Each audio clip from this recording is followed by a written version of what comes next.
Hey there, cats and kittens. Today I will be talking about the first appearance of Riri Williams, the new Iron Man, in Invincible Iron Man 7. That's this week's comic book of the week. Riri Williams has been getting a lot of press lately, and for some she's a controversial figure. So what I'm going to do is I'm going to talk about the issue itself, and then I will talk about my impressions of the character.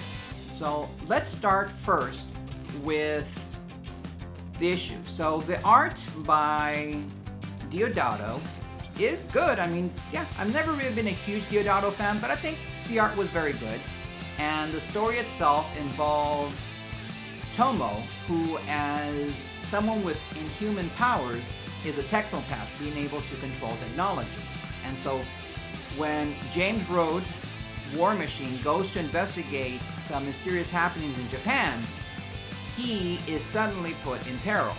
And that I thought was fun, as well as an appearance by Mary Jane Watson as Tony Stark gives her a tour and lets her know that he really needs her to help put his life in order.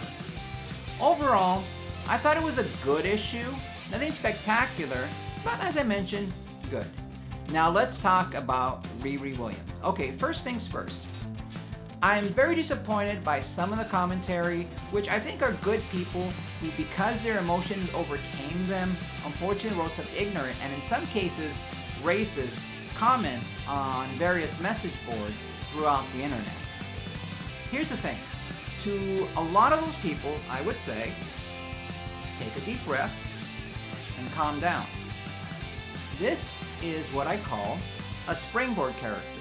A springboard character is a character that is brand new and takes on the role of a popular hero, with the payoff being that down the road this character will be able to spin off and in turn become a popular character themselves.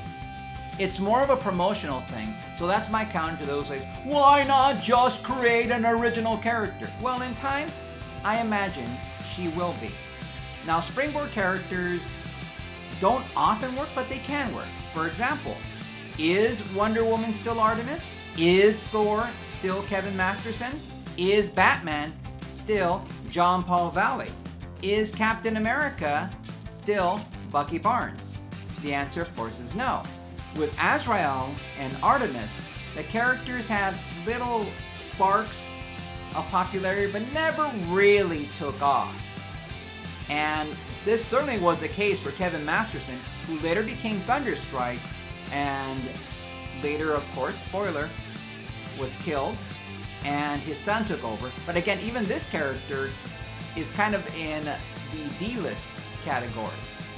It did work in the case of making Bucky Barnes as the Winter Soldier far more popular. Suffice to say, this is a strategy which can work, but often has not. Let me tell you why I do like this character. I like that she is encouraging young women, hopefully women of color, to perhaps pursue what is known as STEM, sometimes STEAM. And although I am confused about Iron Man, okay, because Iron Man, I don't really think of that as a genderless noun unless you're thinking like the big abstract as in an Iron Man marathon. So I hope they take a moment and address that, because I think that is a legitimate concern, and Marvel doesn't get cute or snarky or condescending. Simply address it. Okay, why are we calling her Iron Man? So just address it and then we can move on. Much in the same way that you would have to address it if you had Chris Pine play Wonder Woman. You would have to say, okay, why? And again, if you really feel that strongly, address it and move on. I like that she is very smart. However, unfortunately, there is a similarity to the DC Rebirth Power Girl in the fact that they're very similar in age and have a similar physique, and it reminds me a lot of the actress Zendaya.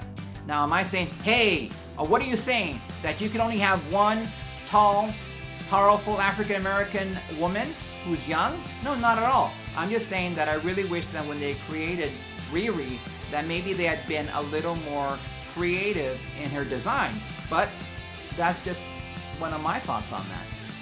How about the armor? Well, what I'm hoping is down the road, when she does become her own character with her own name, that they really push themselves, Marvel that is, to be creative with the design of the armor, with the color scheme, with the faceplate, and that they really encourage the fact that, hey, she built this armor. Unlike Rescue, who I never was able to get into, because if you're an armored character and you don't know how to fix your own armor, that to me is a strike. What about Exo Man of War? Okay, Exo Man of War is an exception to this rule, and there might be some others you're thinking of as well. I will also say that sometimes when you have women in armor, the default is to put her in very sexy armor that really put emphasis on the metallic boobs. And I kind of hope they don't do that, because you can have a woman like Mecha Mage, for example, or in Metroid Prime, where the armor doesn't really draw attention to that and is actually kind of very shapeless in a sense. So I'm hoping that that happens. So bottom line is, if you're really unhappy about this role of Iron Man, just wait. This too shall pass. What is your opinion? What's your take on this character? I encourage thoughtful, kind, and intelligent comments in the comment section below. All right, guys, well, that's all for now. I hope you're having a wonderful day. And don't forget to please like my page on Facebook, and to follow me on Twitter, and to follow me on Tumblr at Lord Coyote 2000. Have an awesome day. You are awesome people. Take care now. Bye.